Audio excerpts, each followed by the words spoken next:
Hearts is Minds, where we're tending the mind and nurturing the soul. It's been a minute since we've been together, but we're getting back together here with my sister in person. Yes.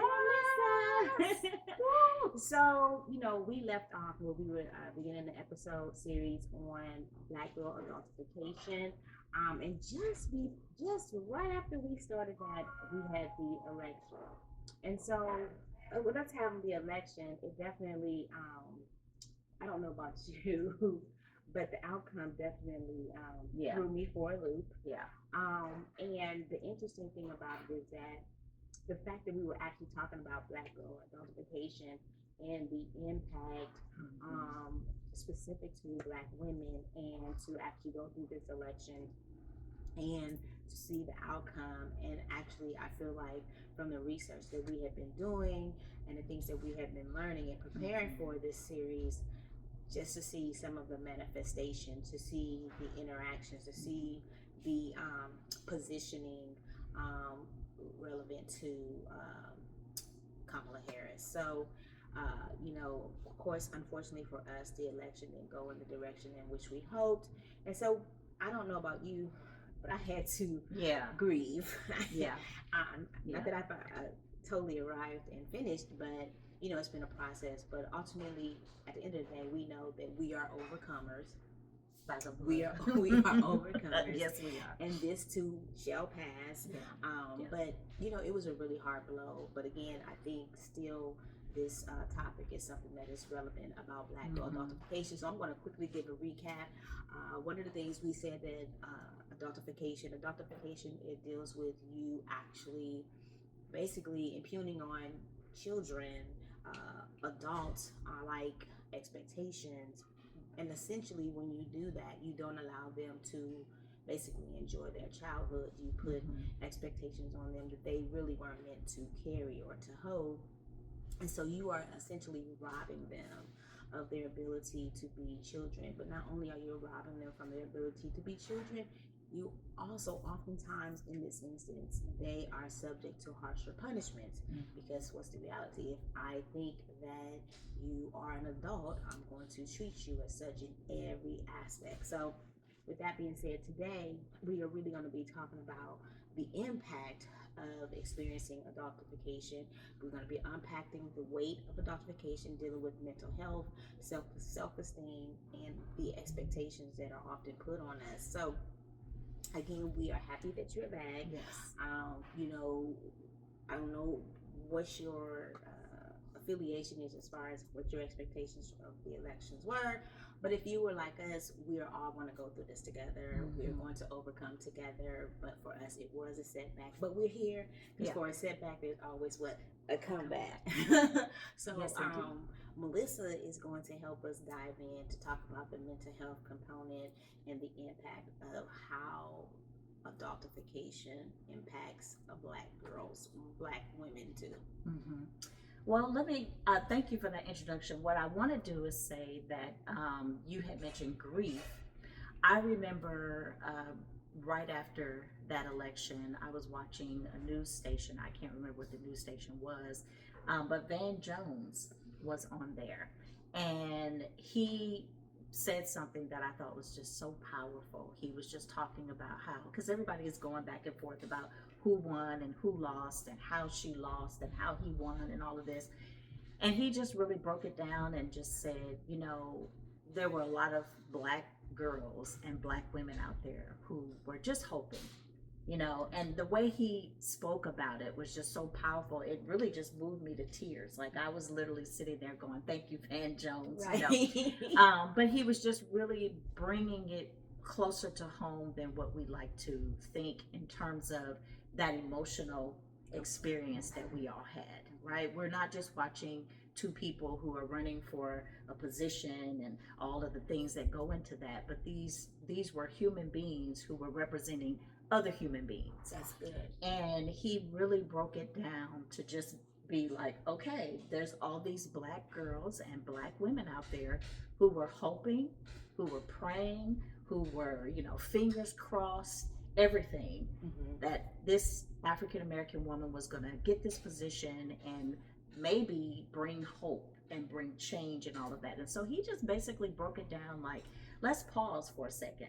Let's stop talking about how she lost and all of this, because it impacted so many people emotionally.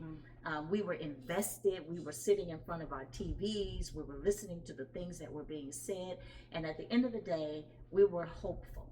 Yes. I don't know about you, but I know I was. I was hopeful too. And even in my hope, there was still some hint of doubt because of just culture and the world that we live in. But I was so hopeful.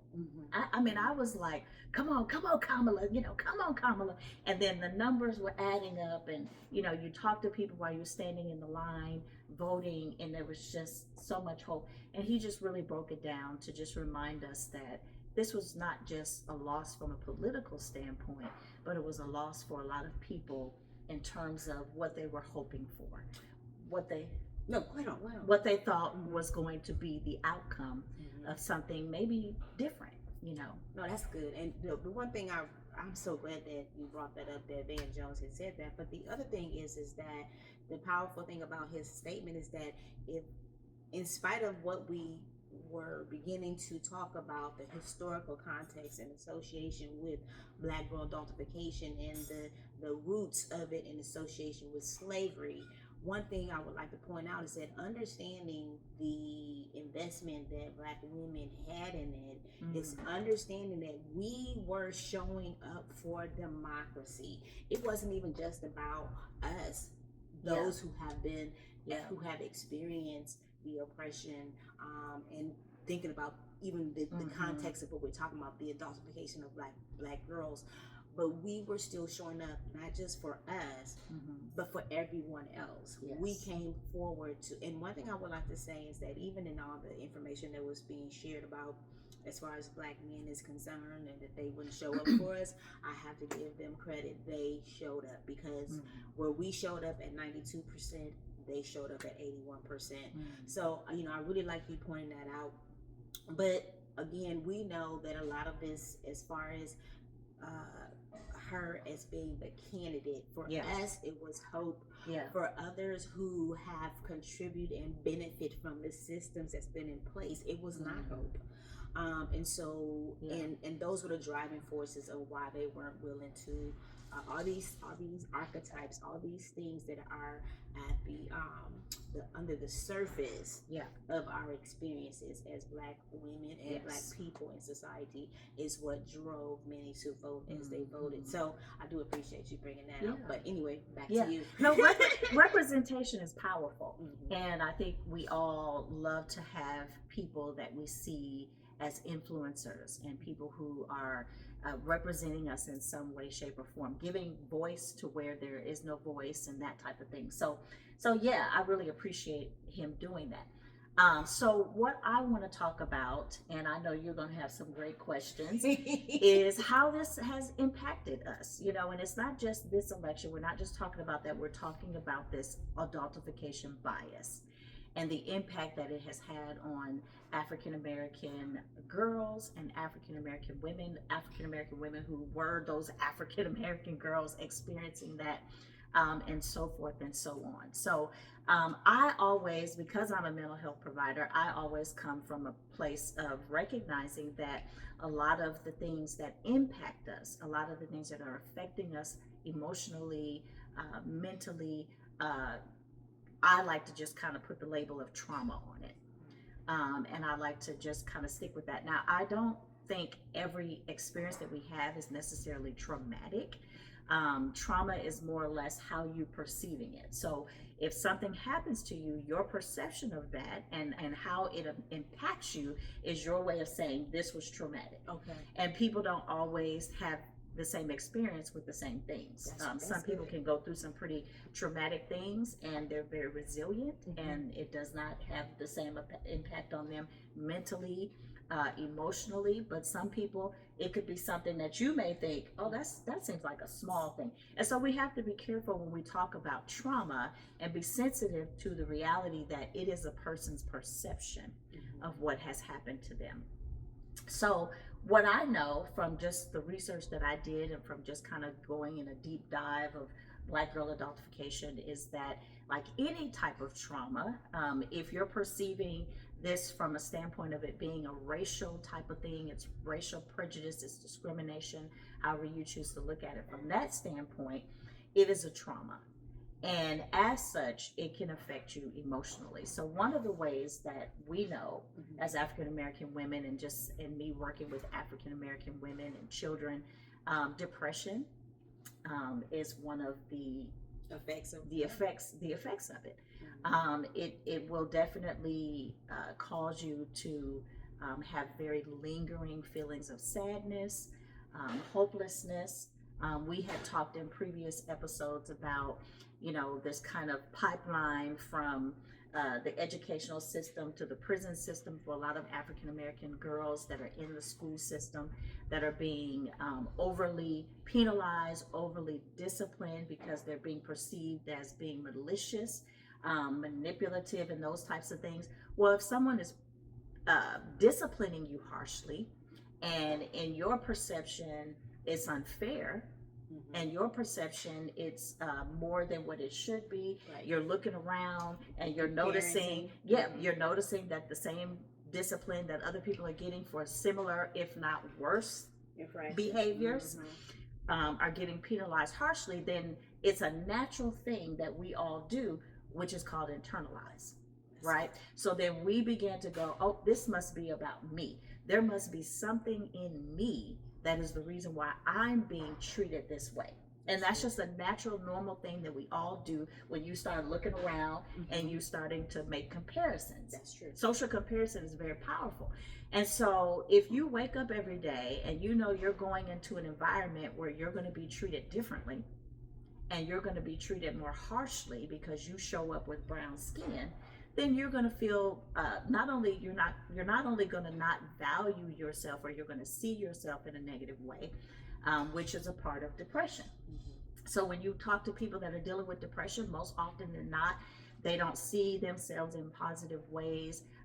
You can tell them they're beautiful, you can tell them they're smart, and because they have gotten in this pattern of thinking, they're going to argue with you, and they're going to challenge you and go, no, but they're looking at the evidence, which sometimes the evidence is not always the right evidence that we're getting, but our brains is going on the information that we have in front of us. And we say our experiences also contribute to Correct. cementing Previous experience. Yes.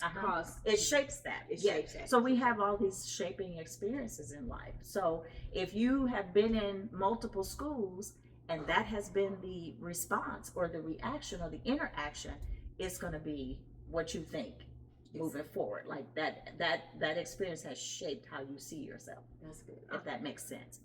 Can I ask a question? Yes. Okay, not even a question, but okay, so, and we know we're talking about Black girl adultification, but now we're talking about the mental health components. Right. And if we think about how it affects you as a young person, being that it's something that they're just now beginning to really talk about, there are so many of us out there who have experienced it, and actually we are still operating from that space. And I say that to say, like, so for example, my daughter had experience at her school, and what we began to realize is that we saw an inconsistency. So we saw how if you as an African American girl showed up, if you assimilated well, you were successful.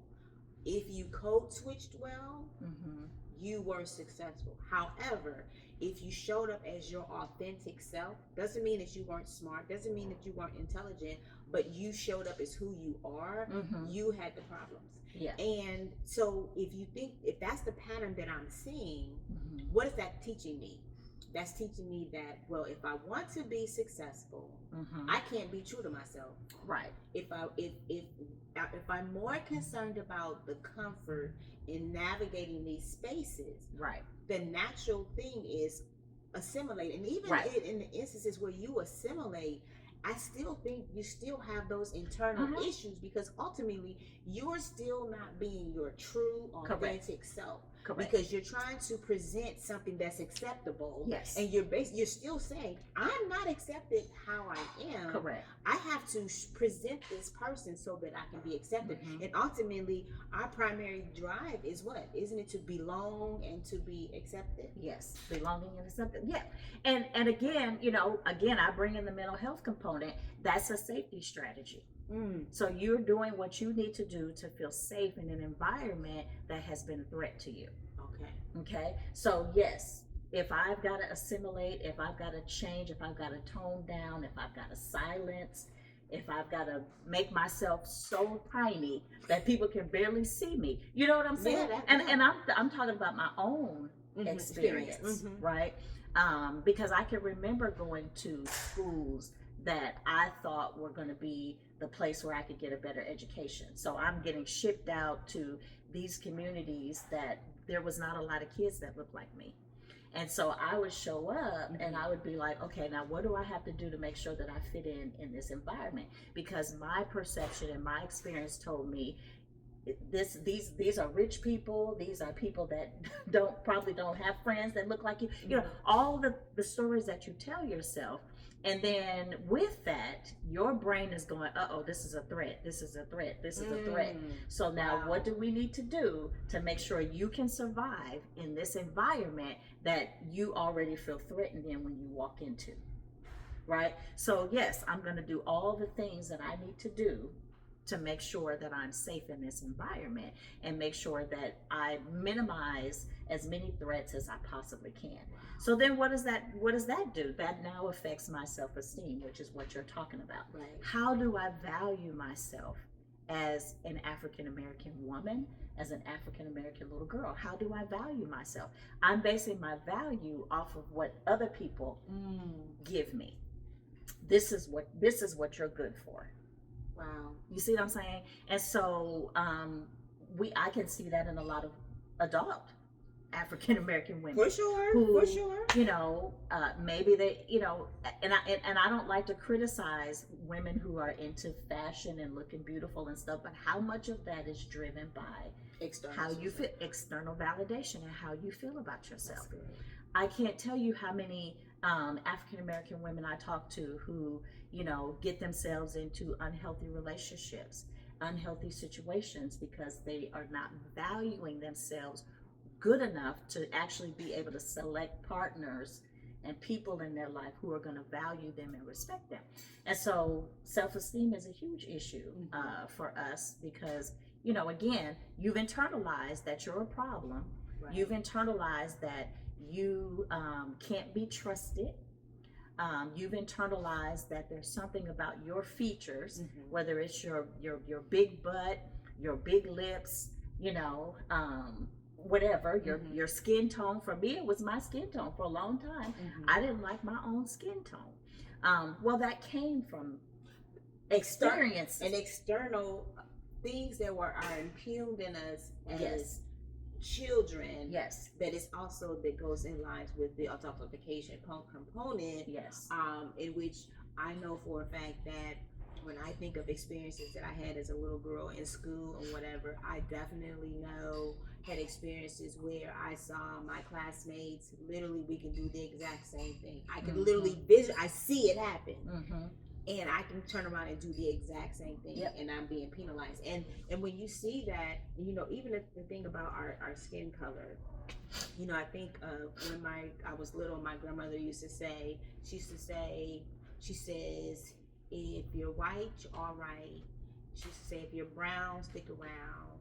She said, if you're black, stay back. Wow. Meaning that how they perceived us in those spaces a lot of times was based upon the hue, which contributes to colorism. Correct. I mean, there are so many things that's wrapped up in that still, even though Black girl adultification was a big part, but there's so many other aspects that's wrapped up in because think about it, me as my brown skin, even though people would consider me light skinned, which I thought was hilarious. But I'm lighter than you. It's highly probable that there would be a teacher who would probably, not that because they like me better because I'm still black, but you represent more darker skin Correct. than I represented. So I might still be treated a less harsh. I'm probably treated harsh, right? But you will be treated harsher than me. And again, I just think that the fact that there's so much weight that this thing has contributed to us carrying, that it's almost like an invisible mental weight that we try to comfort ourselves, we try to dismiss, we try to overlook, we just keep persevering, especially the thing that I used to think it was a good thing when people say, oh, you're strong. Why am I strong? Right. Because you put me in the position. I didn't come here saying I wanted to be strong. Right. You understand what I'm saying? Correct. But oftentimes it's because so now you, as a young person, you treated me that, because remember they said that the studies show that they view Black girls as young as 5 years old as less innocent. 5 years old. As that blew my mind. As 5. So you view me as 5 years old. So if you view me as less innocent, you view me more of an adult. So from 5 years old, you are treating me and having expectations on me, that I should be able to navigate these spaces as an older person. Right. And so those are heavy weights that we just navigate and we suppress. I heard that a lot of our sicknesses come from the inflammation in the body. Exactly. A lot of it is mostly stress and mental health driven. Yes. And let me just say, like, since we're talking about self-esteem and since you brought that up, it is this self-hatred. It is a self-hatred that so many African-American women struggle with. And it's, you not being able to see your worth, your value, your beauty, your significance, your self-concept is just, it's all about a lot of these external things. It has become so much about what's on the outside and not a whole lot about what's on the inside. And so you wake up every day. I mean, just imagine you walking this earth and not liking anything about yourself. You walking this earth, you don't like your hair, you don't like your eye color, you don't like your skin tone, you don't like your voice, you don't like your hips, you don't like your butt, just everything. And that is where that whole adultification has come in. It has created this kind of like, you're unworthy and you don't even bother liking yourself, you're useless, you have no anything. And so how can you wake up every day and feel good about yourself when you're wrestling with whether or not you're good enough, when you're wrestling with whether or not you're pretty enough, when you're wrestling with whether or not your skin is too dark? And listen, I think I told you, when I was in a class, I was in middle school, and I had a teacher basically point out in front of the whole class, me and this other boy who had darker skin, that we would have been the most mistreated slaves if we were in slavery. So what it did for me was it made me hate my skin color. Like whatever she did, whatever she said, it worked. Teachers, let me just tell y'all something. There are some phenomenal teachers out there who do such awesome work when you pour into your students and you have love for all your students. But some of you teachers are very, very dangerous to children's self-esteem. I just want to put that out there. And I would ask that you step back and look at yourself and think of some of the things you say to students and see and ask yourself, would I want an adult, would I want an authority figure to say these things to my child? I told you how I was in school, how I had a teacher who ultimately caused people to call me Roach because I had so much hair. And one day my mother didn't do my hair, so I think I put my hair into a really big ponytail with a big old puff. And when we came in class, and so he started to talk about my hair. To be honest, I had a good grade of hair.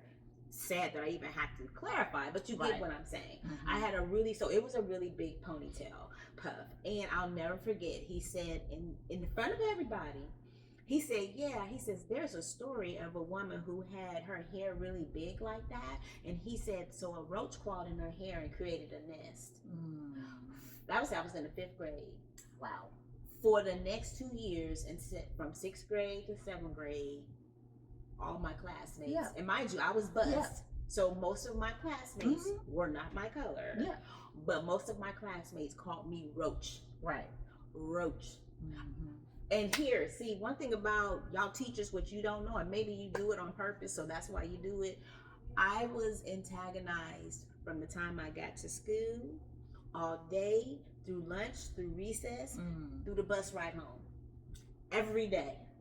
When I came in the day and they didn't say, and then in those instances, what you do? Yeah. You try to shrink yourself, Yeah. because you put me in this situation in which now, anytime I have something to say, even if I'm bringing value or I'm adding value to a topic in class or whatever, and I say something that's good, that's smart, guess what all my classmates gonna do? They're gonna turn around and call me Roach. So I'm sorry I had to do that sidebar because some of these teachers have done so much harm. Again, I applaud all of you teachers who are phenomenal, because I've had some phenomenal teachers who poured into me, and I appreciate them. Miss Bayard, I appreciate Mr. Evans, I appreciate you. Mr. Derek, I appreciate you. But I've had some teachers, and I'm sure there's one teacher I'm talking about, he was in his 70s when I was in the 5th grade, so I'm pretty sure he's pushing up daisies. But I will never forget, he forever marked the last, like, 5th grade, 6th grade, 7th grade, and then I ended up leaving the school district. But I heard that every day, all day, going to school. So I want to go back to what you said about the strong Black woman, because that's a thing. Yeah, that's a thing. And obviously we have been socialized to not seek help or not seek support, to just push through, pull our big girl pants up or whatever, however you put our bootstraps on and all of that type of stuff. I mean, we just watched it in a movie last night, where they had to take on this huge task with the least amount of resources. Intentionally, with an intentional short time frame. Yes. For them not to be successful. Yes. And so I do have a problem with that, because I can tell you, I work with a lot of African American women that, that concept to me is very numbing. And dangerous. It's very numbing. And there are so many African American women I meet with, and I can just tell that they're just numbed. They have not had much support. They've not had much compassion or kindness or generosity in their lives, that, those things, those functions, they just shut down. Over time, we can just become callous and insensitive to things over time, over and over again. And so a lot of times what I end up doing is I just end up telling them, I see the anger. That strong Black woman archetype, persona, whatever you want to call it, there's a whole lot of anger in there. And it's not the kind of anger that we're told that it is, where you're just some angry Black woman and you're just walking around with a chip on your shoulder. No, it's legitimate anger, because when you are violated, when you are stripped of your rights, when you don't have the freedom to express yourself, you know what I'm saying? You have every right to be angry. True. And you know what I want to say about the strong, we ain't gonna get on angry. I know, we don't want to touch we that. talking about the strong Black woman. I think oftentimes people try to carry it as a badge of honor. And I don't think they do it because this is the title you've given me, so I'm gonna rock it. Not because this is really what I want. That's number one. But number two, I can think of myself over the years, and people say you're just strong, and I really had to get to the place where stop saying that. Like, I remember one time I said something. I said, listen, I snatched the S off my chest. I'm not trying to be Superwoman. Because you're right. What happens is that because we figure it out, because we make it happen, because we are resilient, because we force through and everything, that means that, guess what, we don't have the space to be vulnerable. We don't, I like how you said that in those instances when you are the strong woman, people overlook You know what I'm saying? I mean, oftentimes and I know my dad does not mean it as a harm, but I know oftentimes what parents will do, that kid or the young woman or whomever is the strong one, you dismiss them and you go to the one who you think is needy, because the one, oh, I know you, because I've been told, like, oh, I know you're gonna be all got right. it. Yeah, you got this. Sir. What makes you think I got it? Right. You know what I'm saying? Right. And so I think that's why I think that having the notion, of course, we know rooted in Black adultification, that, you know, I'm strong, it's not a compliment. It's not. It is, and I think that it's because it's been so it's like twofold. On one fold, it's sold to us like it's a compliment. In other areas, we're resented for it. So it's like literally we're in a catch-22. We can't win either way. In each aspects of it, it's harmful to us. Yeah, because if there's anger underneath that, real genuine anger, and anger is not a bad emotion. It's not any worse than sadness or happiness. It's an emotion that we have. There's the possibility, you said it earlier, inflammation. Okay, there is research that shows that when you do not express anger, when you do not express anger in a healthy way, let me say it like that, it will cause your cells to restrict and constrict. So when people are experiencing hypertension, the word tension in that means that you are restricted. Wow. And so being a strong Black woman a lot of times is a mask for being an angry Black woman. And we don't like that terminology. We don't like to be called that. But the reality is, when you have experienced so many situations in your life where you've not been able to express how you truly feel, like we talked about, you know, trauma is a disconnection. I say that all the time to people. Trauma is disconnection from your authentic self. Everything that you're doing that has a survival attached to it is not you being authentic. Wow. Okay, so anytime you're just in survival mode, you're not being your authentic self, because we can't live in that place. You can't live in survival mode. It is a system that's designed for a short period of time. When a threat comes, it kicks in. Okay, but if you stay in a threat mode, you're going to stay in a survival mode. When you stay in a survival mode, it's going to trigger all kind of disease. Cortisol levels that go up. Well, if your cortisol levels go up, it causes inflammation. It causes weight gain. It causes problems with sleeping. So we have to be able to manage that. And so I have to keep going back to that, because every time I've worked with African American women, I can see the anger underneath them saying, "Oh, yeah, girl, I do what I gotta do, and I just, you know, I keep these kids moving." And that's how they be talking. They're like, "Girl, I be doing what I gotta do," and I'll stop and I'll say to them, "But are you angry? Are you angry about that? Are you angry that that is the way you have to live your life to survive, versus so many other people who don't have to live that way? Are you angry about the fact that you stay in survival mode?" And I keep that language. Like, I talk about threat, I talk about safety, I talk about survival.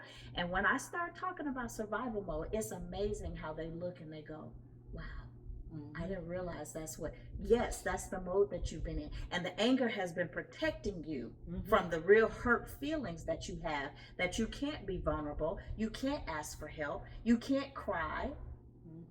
You know, I have a client that I'm working with. She's been put out of multiple homes, and when you talk to her, she shows no emotion.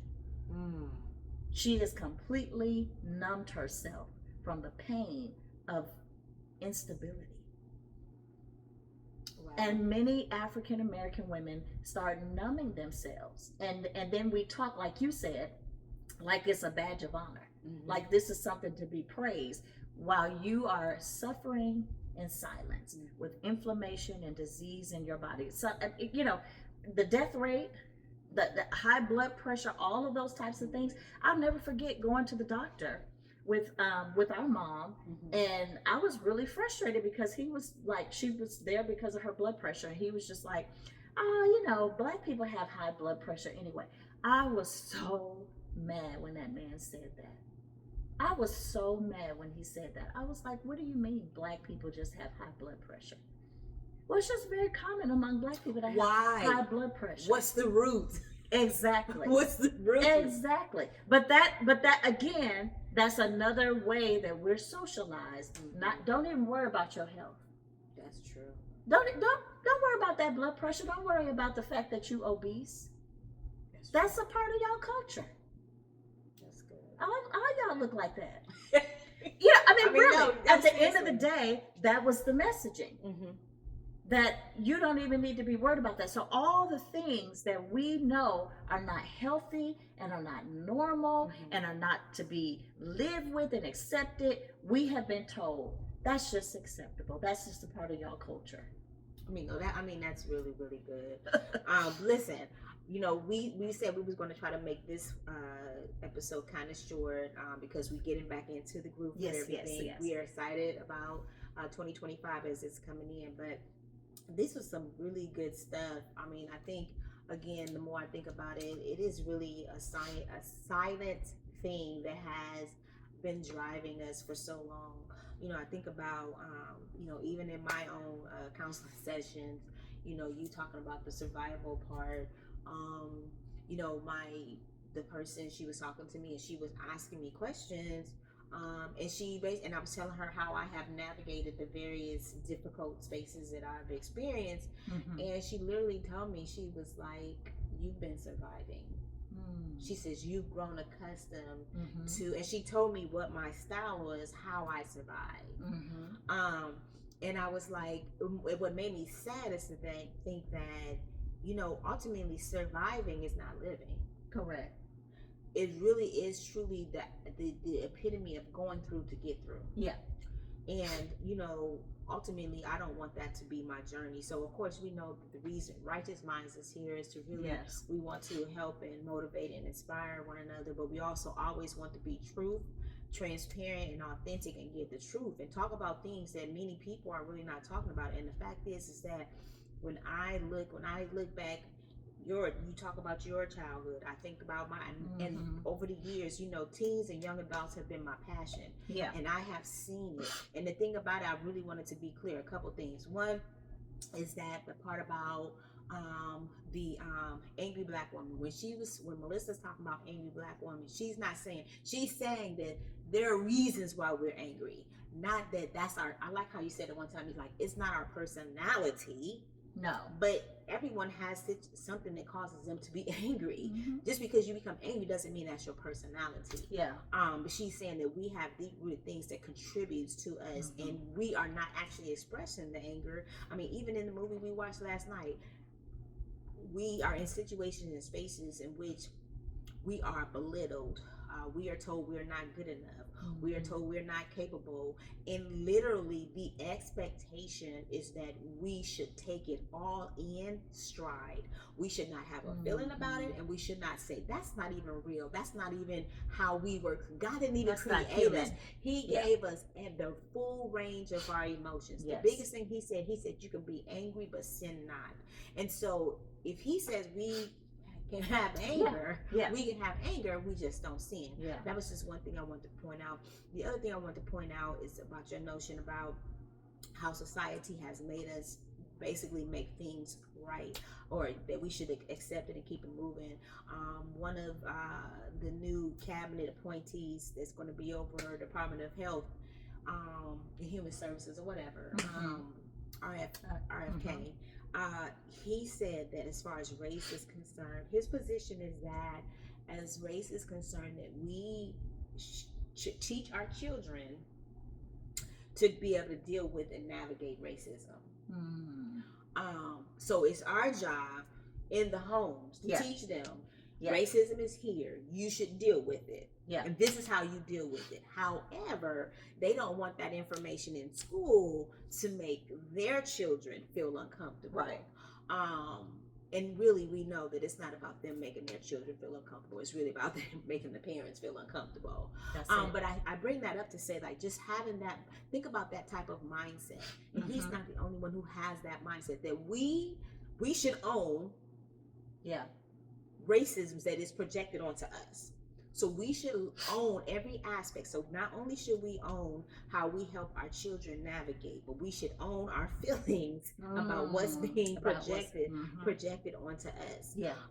And that is, to me, that is clearly, that's not of the Lord. But I just want to say that that is how society has contributed and done these things over the years for so long, making it think that these things are, and then some of us have the mindset where we want to just be dismissive. We talked about spiritual bypassing. Yes. Where from we can be Christians and we can be believers and we can still speak truth about what is a situation. Now, I always view it as a saying, well, yes, I'm saved. Yes, I have a relationship with Christ. But I think about the people who do not.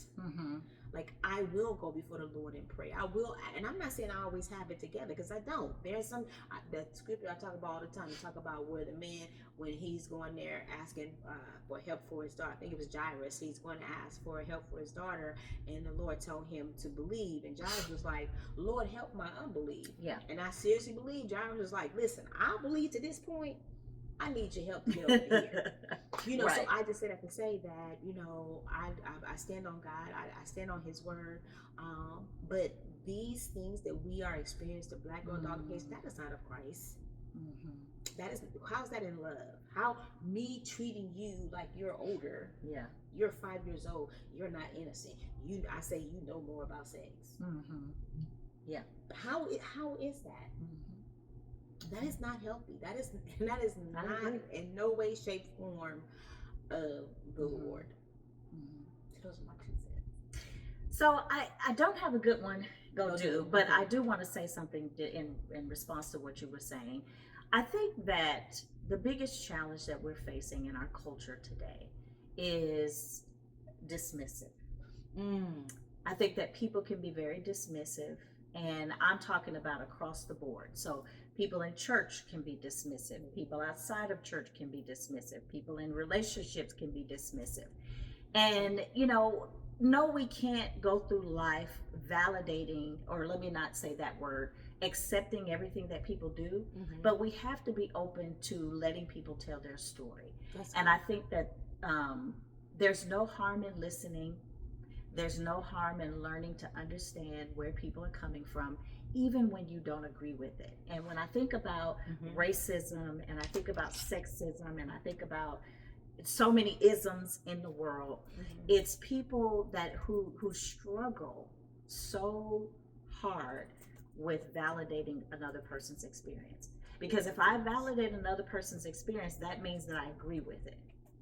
And people get this idea in their head that if I sit and listen to you tell me your story, and I just keep doing that you're never going to change, you're never going to come out of that, you're never going to get yourself together. And the truth of the matter is, one of the greatest things that Jesus did for us was validated all of our experiences. The Bible says, he who knew no sin became sin, that we might become the righteousness of God.